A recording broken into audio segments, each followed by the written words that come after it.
Yo, Glaze! I just got to my favorite part of your book. This is Out of Prison as a New Person.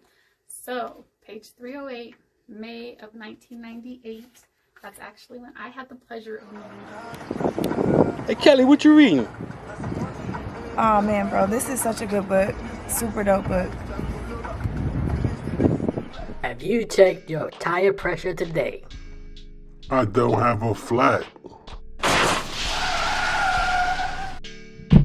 Have you checked your blood pressure today? No, I don't feel sick.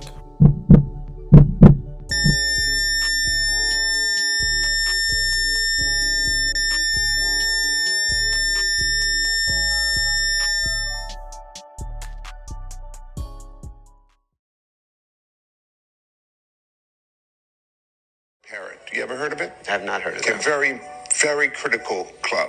All the gangsters showed up to this club. And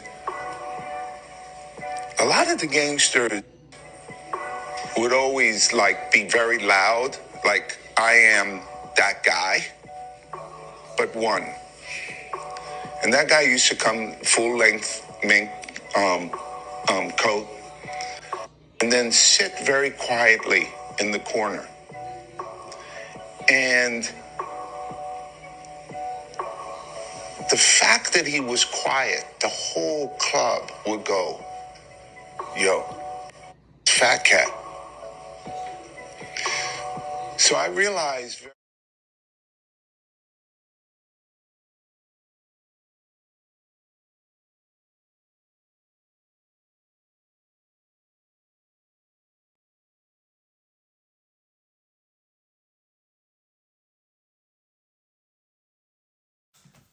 Hey, how everybody doing? How everybody doing out there?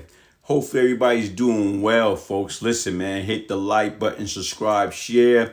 Get your signed copy of the Beyond Lucky book, the Brian Glaze Gibbs story, a true story of crack, money, murder, and redemption. Listen, if I can change, anybody can change. To place your order for your signed copy, email me, BrianGibbs1201@yahoo.com for more. If you want to know right now what give me the right to speak about some of the things I speak about, Google Brian Glaze Gibbs.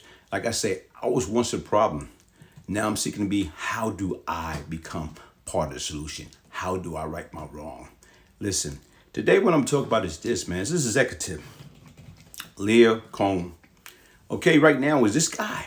Right now is he just did a piece, and it's kind of ironic when I listen to it, and he spoke about it.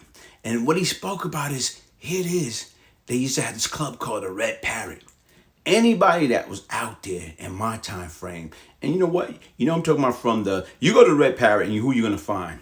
You know what I'm saying? Doctors, lawyers, businessmen. I'm talking about working class men, women. You know what I'm saying? Celebrity. Ball player, baseball, basketball, football, celebrity, boxing, everybody. They're hustlers. All the street legend. And right now it's in Red Parrot. It's like I had a couple of events that happened and took place in Red Parrot. But once again, he's speaking about the Red Parrot. And to me, he speak about, like you can tell, when all these guys come into the club, all the gangsters, they come in the club. And most of us, he says, loud. They want to be known. They want to be seen. But he say this particular individual, there's one particular gangster, he's come in, mink coat on. And basically when he come in, you know what? He go to the side, to a table, to the corner. And right now it's very quiet, being indiscreet. And then next thing you know, he say, everybody in the club start whispering, hey, that's Fat Cat. That's Fat Cat. That's Fat Cat. But what I find ironic is because once again, you know what? This guy, Lyor Cohen, he's not a gangster. He wasn't into that lifestyle. But you'd be surprised who know who and how do they know him and what life lesson do they take from them. Let me read a brief description of who he is. Lyor Cohen, American record executive. Cohen has been actively involved in hip hop at various record labels for more than 30 years. He started by managing rapper for Rush Production, That led Def Jam. After Def Jam, Cohen took on a leadership role at Warner Music Group.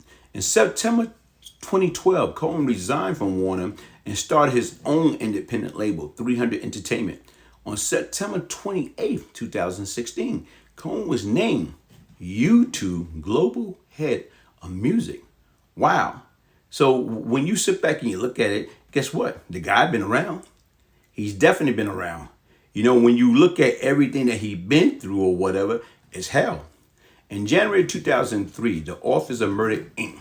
record at Allen Def Jam made raided by a joint task force of the NYPD and the FBI as part of a federal probe of label founder Irv Gotti tied to drug lord Kenneth Supreme McGriff. A particular interest of authority was an Allen Def Jam payment of $500,000 to a company fronted by McGriff. In 2005, Gotti was acquitted on all charges, as was Cohen, who had also testified. In 2002, Cohen was personally sued for fraud, breach of contract, and copyright infringement by TVT Rec as part of a larger action against Allen Def Jam Music Group and University Music Group. The suit alleged that Cohen tried to hinder the production release of an album by Ja Rule Group, the Cash Money Clique. Initially, the defendant was ordered to pay TVT $132 million, with $56 million due personally for Cohen. On appeal, that figure was substantially reduced. Ultimately, TVT was awarded $126,000 for a breach of contract claim. So, like I say, it's kind of interesting. Like I say, to me, like right now, is this individual made mention. This guy is right now where it's like, hey, he's out there, legal, legit. But once again, it's like, it's funny how people from different walk of life have the tendency of bumping into one another and rubbing elbows. Hey, listen, man, hit the like button, subscribe, share. Peace, love, and prosperity. Brian Glaze Gibbs. One.